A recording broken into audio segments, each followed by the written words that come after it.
आज की इस वीडियो में मुलैठी खाने के फायदे बताएंगे। मुलैठी, जिसे यष्टि मधु भी कहते हैं, आयुर्वेद में एक महत्वपूर्ण जड़ी बूटी है। यह सेहत के लिए कई फायदेमंद गुणों से भरपूर है। नंबर 1, मुलैठी गले की खराश, खांसी और गले में सूजन को ठीक करने में मदद करती है।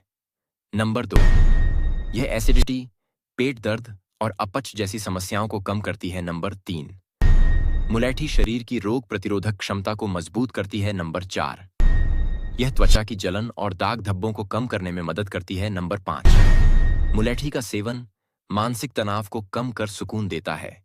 इसे चाय, काढ़े या पाउडर के रूप में बनाकर उपयोग कर सकते हैं, लेकिन इसे सीमित मात्रा में लेना चाहिए।